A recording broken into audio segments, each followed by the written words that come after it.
¿Qué tal? ¿Cómo estáis, María José, Joan?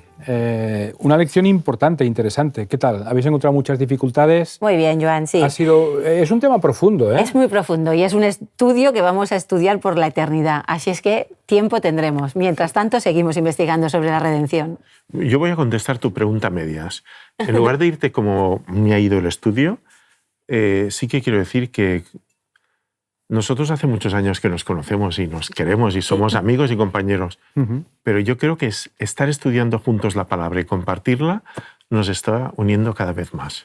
Bueno, Sí, el estudio... estoy totalmente de acuerdo y me gustan los momentos que hemos quedado a profundizar en la palabra. Sí. Aparte de la amistad que tú dices que ya teníamos, es increíble cómo Dios unifica todavía. Sí. Y en realidad nos no hay une nada más. que una tanto quizá a la gente como esto, como juntarse en torno a la palabra. Es verdad.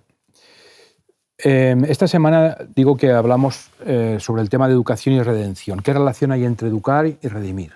Nosotros ya hemos definido esto hace tiempo, pero vamos a profundizar un poquito más. Creo que el hecho de que Dios nos ha creado a su imagen, eso ayuda para comprender un poquito mejor el tema de la redención, ¿vale? La lección de esta semana yo creo que podríamos decir que nos habla de una convergencia de ideas, ¿de acuerdo? Una divina y otra humana que permite una mejor comunicación, una mejor comunión entre unos y otros. Y creo que esto es algo sumamente importante. Sí, quizás es el tesoro más valioso, ¿no?, de la enseñanza de nuestro Maestro, que es el plan de la redención y restauración de este mundo perdido. En ello estamos trabajando y estudiando constantemente. Pero no solo es de aprender el plan, sino de compartirlo con los demás, ¿no? La tarea que Dios nos ha dicho de seguir, ¿no?, la que le decíamos en otras lecciones atrás, de pasar ese testigo a otros. Y el problema es que cada vez parece que cuesta más comunicar todas estas verdades del Evangelio en una cultura que no comparte nuestra cosmovisión cristiana, ¿eh? Fijaros, dejadme que os lea la página 27 de la Educación, un texto que dice: la naturaleza nos repite también esta indicación, aunque está manchada por el pecado. No solo habla de la creación, sino también de la redención.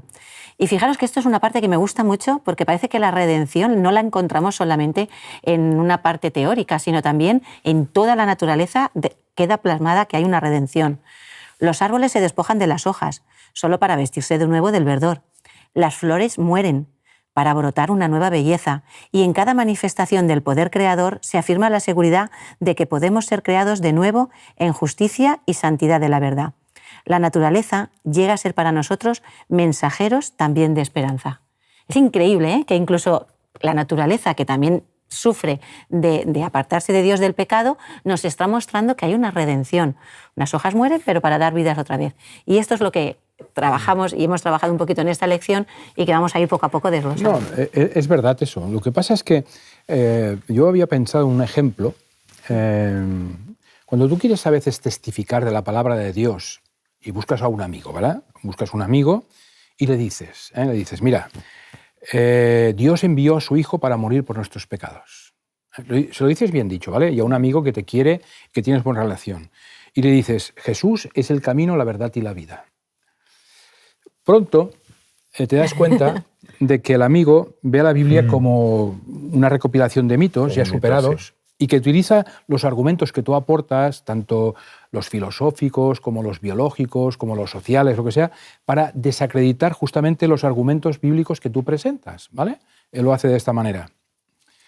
Si este buen amigo te mira fijamente y te dice, mira, me alegra muchísimo que hayas encontrado el camino y que vivas en paz, pero yo voy por otro camino, no creo nada de todo esto. ¿Cómo deberíamos actuar frente a este hecho? A ver, amigo Joan. Bueno, cuando decías, él habrá encontrado un camino. El camino solo lo encuentra quien encuentra a Jesús. Sí, sí. Entonces, pienso que lo primero que tendríamos que hacer es orar para que Dios santifique nuestra vida, para que podamos dar el testimonio que no siempre damos. Ya os he hablado, ¿no? 2000 años de cristianismo sin Cristo son una fábrica de ateísmo, ¿no? Sí, es verdad. Y la religión no siempre, hablaremos más adelante de esto, pero la religión no siempre ha sabido cómo tratar a la ciencia. La segunda cuestión, confieso que no sé cómo funciona la oración intercesora, pero funciona. No sé cómo funciona, pero funciona. Oraría también por el amigo, ¿vale? Supongo que esto también me predispone de alguna manera. Y después habría que tratar con humildad de que la palabra ilumine todos los aspectos de la ciencia que el amigo no comprenda. Y cuando hay una discrepancia, en el fondo es un guiño para seguir estudiando. No forzar las cosas, no ridiculizar, es decir, bueno, pues mira, respetar. no lo sé, he de estudiar, vamos a leer juntos. Porque es verdad que nosotros no podemos mostrar empíricamente la existencia de Dios, pero tampoco la ciencia puede negar la suya. Y no he traído un objeto que quería traer esta semana. Mira, es que hemos cambiado las estanterías de los libros. Estaba buscando un libro que me recomendó Celedonio, el presidente de Naturalia, que se titula Dios existe, que está escrito por Anthony Flew. No sé si lo habéis leído. Es el padre del ateísmo filosófico durante 50 años. Y de repente dice, Dios existe. Es como si el presidente de la Iglesia de repente se volviese musulmán, ¿no? Porque entonces sus amigos lo interpretan y dicen, y mirad la respuesta, me lo he apuntado, dice, he estado diciendo que de la nada se produce todo, que de la materia surge la vida, que del azar surge el orden, que del caos la información, que de la inconsciencia la conciencia y de la materia el razonamiento. Dice, y después de 50 años me doy cuenta, fijaos, que no tengo bastante fe para creerme esto. De verdad que os recomiendo el libro. No, la verdad es que lo que tú dices es cierto, porque tú ves un cambio. Pero si alguna vez os habéis encontrado en una situación de ese tipo es un poco frustrante, porque tú piensas que tus argumentos son válidos y tu experiencia con el Señor ha sido impactante y tú crees que tu amigo va a seguir lo mismo. Lo mismo que tú, ¿de acuerdo? Que lo vas a convencer. Que lo vas a convencer. Que tampoco es una cuestión de convencimiento, sino de compartir. Yo tengo algo, cuando tienes tanta ilusión por compartir algo que te llena, quiero que tú también disfrutes de eso. Pero es verdad, no todos aceptan tan fácil y es frustrante. Hay un ejemplo muy interesante en Primera de Corintios, el capítulo 2. Pablo llegó a Corinto desde Atenas. Había intentado por única vez en su vida presentar el Evangelio de una manera aceptable para la filosofía. Es decir, se preparó sus argumentos, detalló todo eso y vio que la gente que quería escucharlo tenía un nivel académico muy grande, ¿no? Así que algunos filósofos, se había reunido con algunos filósofos y él trató de hablarles en el mismo lenguaje que aquella gente entendía. Pero sabéis que fue uno de los peores fracasos. Y entonces escribió justamente las palabras que están en Primera de Corintios, que la voy a leer en una versión distinta a la que tengo aquí en mi Biblia. Primera de Corintios capítulo 2 y leemos del 1 al 5. Dice, hermanos en Cristo, cuando fui a ustedes para hablarles de los planes de Dios, tenía un secreto. No lo hice con palabras difíciles ni traté de impresionarlos. Al contrario, dice, decidí hablarles solo de Cristo y principalmente de su muerte en la cruz. Cuando me acerqué para enseñarles y anunciarles el mensaje, me sentía poco importante y temblaba de miedo. No fui a ustedes como un sábelotodo, ni usé palabras elegantes, solo dejé que el Espíritu Dios mostrara su poder y los convenciera. Y así ustedes creyeron en Dios no por medio de la sabiduría humana, sino por el poder de Dios. Este amigo no será convencido por tu amistad o por tu capacidad de contactar con él, sino porque el Espíritu Santo estará actuando en él de una manera clara. A modo de resumen, yo creo que en otras palabras, Pablo quería decir esto. No voy a repetir la experiencia que pasé en Atenas. Desde ahora contaré la historia de Jesús con la máxima sencillez. No volveré a intentar envolverla en categorías humanas. No pretenderé saber nada de nada más que de Jesucristo y de Jesucristo crucificado. Esto tiene que ver con lo de la adoración y educación, ¿no? Claro. De poner a Jesús en el centro. Claro. Y pensar que no son tus argumentos que van a convencer, o tu capacidad, o tu preparación, o tus títulos. No, es el poder de Dios actuando en estas familias. Es indudable que la historia de la vida y la obra de Jesús tienen un poder inigualable en los corazones de las personas. Totalmente. Hay una historia, se cuenta una historia de unos misioneros cristianos que habían llegado a la corte de Clovis, que era el rey de los francos. Dice que allí pues, contaron un poco la historia de la cruz y mientras hablaban y les estaban contando cómo crucificaron a Jesús, el anciano rey dice que echó mano a su empuñadura de la espada y dijo, si yo y mis francos hubiéramos estado allí, dijo, habríamos barrido el Calvario y le habríamos rescatado de esos enemigos. Sí, esto es tremendo. Pero yo pregunto una cosa. Este hombre no tenía en cuenta una cosa. Si Dios hubiera querido, Lo hubiera podido hacer. hubiera enviado a sus ángeles que tienen millones de veces más poder y habrían hecho lo mismo, ¿vale? Pero el objetivo de Jesús era muy diferente. Claro, porque en realidad estamos tratando con gente normal y corriente y hay una descripción gráfica de los hechos y eso a veces tiene más poder, ¿no? Cuando yo os cuento una cosa y la he vivido yo, llega un momento que tiene tanto poder que llega un momento que mientras te lo estoy contando, recuerdo una historia que me estaban contando de algo de una persecución y me estaba metiendo en la película pensando en la historia, pensando que yo podría ser esta perseguida y llegaba un momento que yo decía, ¿yo hubiera hecho? Y parece que ya tenías las ganas de poderlo hacer, ¿no? Qué importante es el contarlo en primera persona, porque puede ser que tú decidas no aceptarlo, pero eso no quiere decir que yo vengo aquí a convencerte para nada. Yo te explico por lo que realmente estoy pasando, por la situación, por mis vivencias, por mis sentimientos, pero la decisión es tuya. Y Pablo lo dice, ¿eh? No tienen excusa. Si la buscan, yo te voy a respetar. ¿Sabes cuál es la prueba irrefutable? Una vida cambiada. Esa es lo que realmente tenemos que presentar a nuestros... No es muy reverente la historia que os voy a contar, pero sí que es divertida. ¿Qué tiene que ver con esto? Parece ser que había un señor que se había entregado a la bebida y llevaba una vida muy desordenada con su familia, pero conoció a Jesús y cambió. Entonces sus camaradas se reían de él. Decían, pero ¿cómo puede ser que un tipo como tú crea que Jesús convirtió el agua en vino? Y entonces él les contesta, dice, yo no estaba allí, no lo sé, pero yo sé que Jesús ha convertido el vino en una mejor relación con mi esposa, en una mejor educación para mis hijos, en muebles y en una economía saneada. Y es verdad que cuando el Señor entra en la vida, la transforma. La verdad es que ese es el argumento más válido. Y para esta persona que tú dices, la opinión de sus compañeros es inútil. Él sabe lo que ha ocurrido en su vida y eso es lo que vale. Alguien ha llegado a decir que un santo es uno en el que Cristo vuelve a vivir otra vez. Es hermoso. Claro. Un santo es alguien que Cristo vuelve a vivir otra vez. Claro, es que la imagen de el objetivo de la educación es reconstruir la imagen de Dios que el pecado ha borrado en el ser humano. Y cuando Cristo vive en nosotros, estamos revertiendo, es lo que tú decías al principio, en una de las primeras lecciones, reviertes los efectos del pecado. Por tanto, podemos preguntarnos qué significa esa expresión de a imagen de Dios nos creó. ¿Es que acaso el hombre se parece físicamente a Dios? ¿O más bien es una compatibilidad espiritual entre el Creador y la creación humana? ¿Será un problema de ese tipo? Pues Elena de White sí que escribió que el objetivo de la educación es restaurar en el hombre la imagen de su Hacedor. Constantemente estamos hablando un poquito de todo ello. La verdad es que la imagen de Dios es más una imagen mental, pero en realidad lo que nos importa es que su mente se refleje en la nuestra.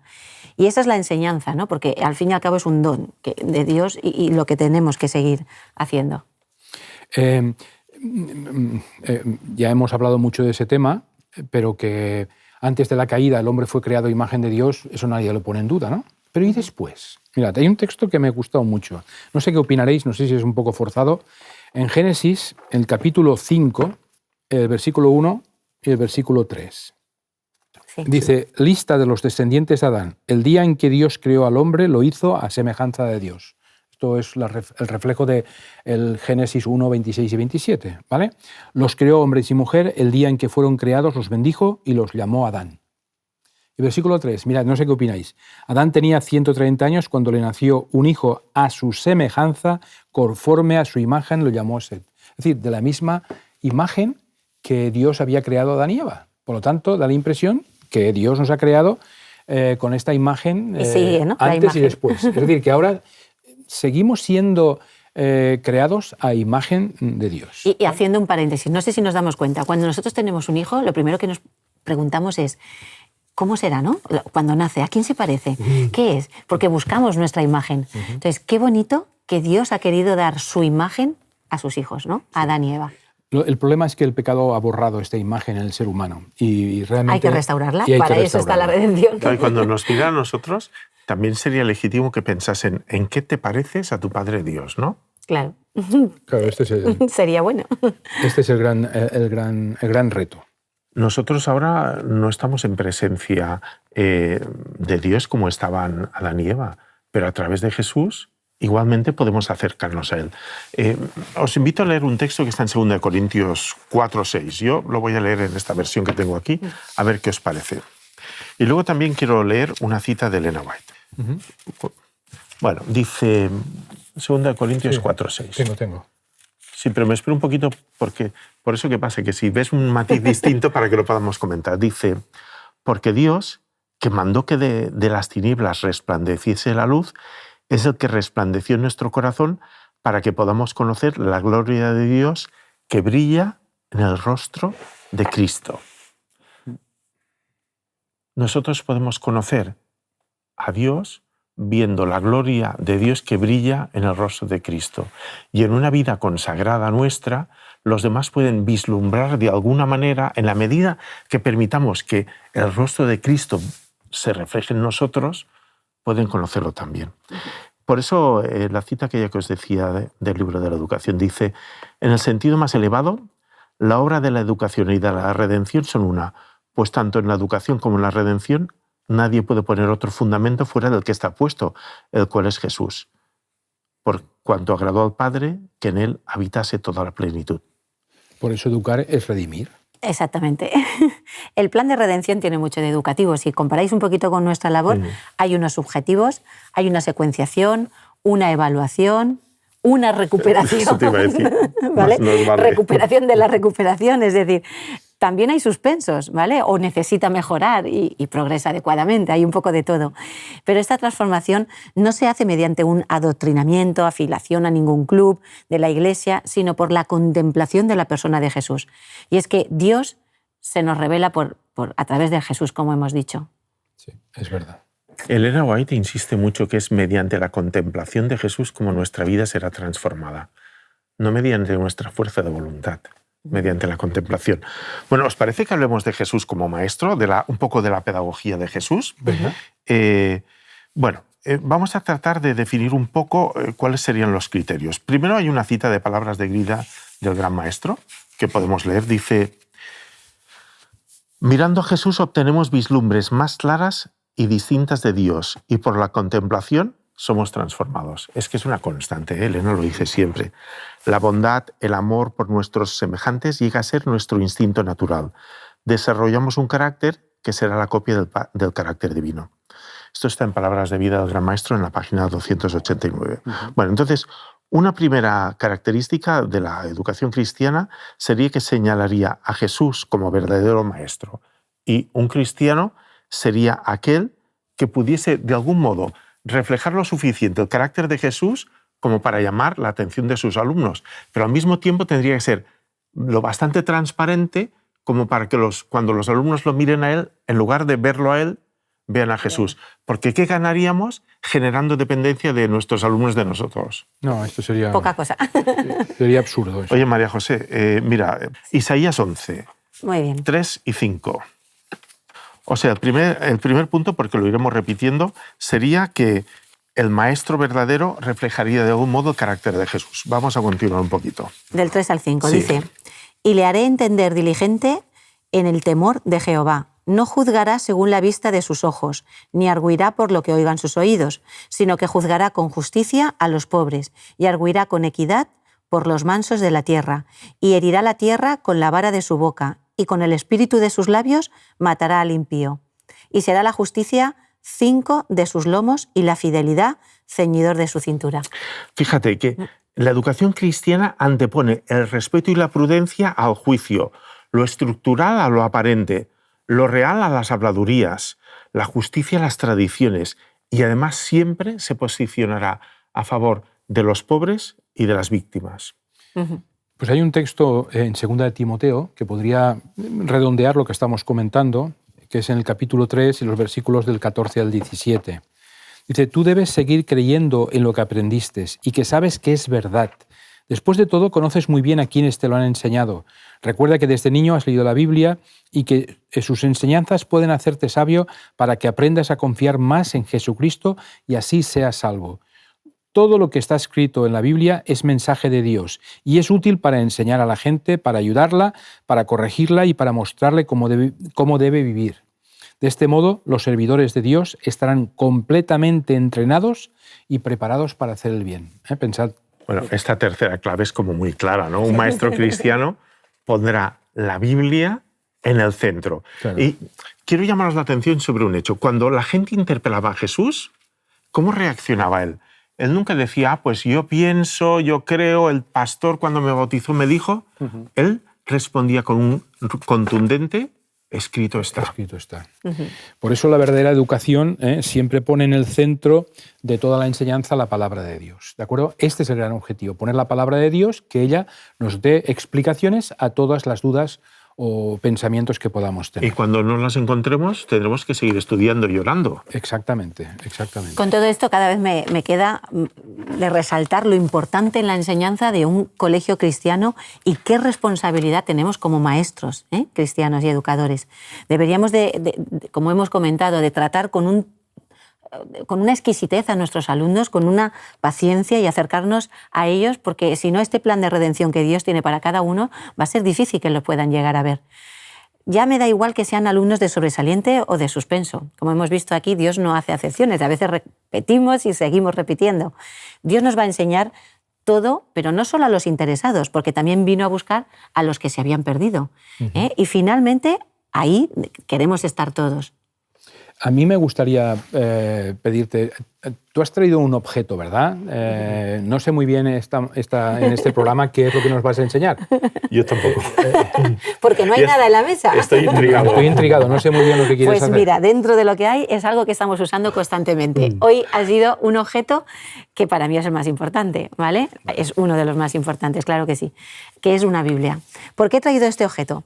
Pues porque aquí tengo yo todo, el manual didáctico que me enseña a vivir, el que me puede cambiar finalmente, el que me ayuda a prepararme, a descansar, a saber llevar ese testigo que Dios tiene. Y la verdad es que esto me gusta mucho. Y además tiene la historia desde el origen hasta el final. Hasta el final, con todo lo que pasó, todo lo que pasará y lo que nos espera, ¿no? Es realmente importante. Fijaros, no solo es para cómo vivir, sino también para prepararnos a descansar, a morir. Nosotros tenemos el concepto de que cuando alguien muere todavía es un hasta luego, porque aquí no acaba todo, hay una esperanza de que haya algo más. Y de esto sí que me gustaría hablar de una exalumna que, bueno, ella estudió psiquiatría y me mostró también lo importante que es enseñar a morir. Ella me decía que en un principio, como médica que se había hecho, pues lo que le enseñan es a salvar vidas, pero nunca había pensado que finalmente tendría que enseñar también, porque no se puede llegar a otro momento, a descansar, ¿no? Y que se lleven con esa paz. Incluso, pues eso, morir. Y cuán importante es en esos últimos momentos que la persona pueda llegar a tener esperanza y tranquilidad. Entonces, uno de los principios notables de la educación surge cuando Jesús prepara a sus alumnos o discípulos de que se va a ir y les tiene que preparar. Yo me voy y os vais a quedar aquí y yo ya no estaré entre vosotros. Tenéis que enseñar. He estado con vosotros 3 años y medio y ahora os paso el testigo y os toca a vosotros, pero no estáis solos, ¿vale? No les dejo solos. Entonces, nosotros muchas veces en nuestro centro intentamos resaltar a Cristo, que se lleven aquello que le hemos enseñado, y en las graduaciones siempre intentamos darle un mensaje, ¿no? Un mensaje de acaba tu etapa en este colegio cristiano. Algunos continuarán y otros no, en unos centros cristianos, pero llévate por lo menos la imagen de Cristo. Y esto es importante, no solo en esta vida, sino prepárate también para lo que viene. Muy bien, tenemos que terminar porque el tiempo se nos echa encima. Dejadme que lea una cita del Espíritu Profecía que dice: el principal esfuerzo del maestro y su propósito constante deben consistir en ayudar a los alumnos a comprender esos principios, ayudar a comprender y sostener esa relación con Cristo que hará de ellos un poder dominante en su vida. El maestro que acepta este blanco es verdaderamente un colaborador con Cristo y con Dios. Pues que ojalá esta sea nuestra experiencia. Nosotros queremos ser colaboradores en el lugar donde nos ponga, en el mundo de la enseñanza o en casa o donde sea. Pero sobre todo queremos ser siervos útiles en sus manos. Pues que el Señor nos ayude y que pongamos a Cristo como el único mediador que tenemos en esta vida. Gracias y hasta la próxima semana. Hasta la próxima, Joan. ¿De qué manera están vinculadas la educación y la redención? Tu vida ha cambiado tanto que se ha convertido en una prueba del poder de Dios? Cuando pensamos en los demás creyentes, ¿lo hacemos desde una perspectiva horizontal o desde una supuesta superioridad? Te invitamos a que participes de un grupo pequeño. Conviértete en una unidad de acción en donde la Biblia, la oración, la fraternidad y la testificación sean vuestra esencia. Que Dios te bendiga.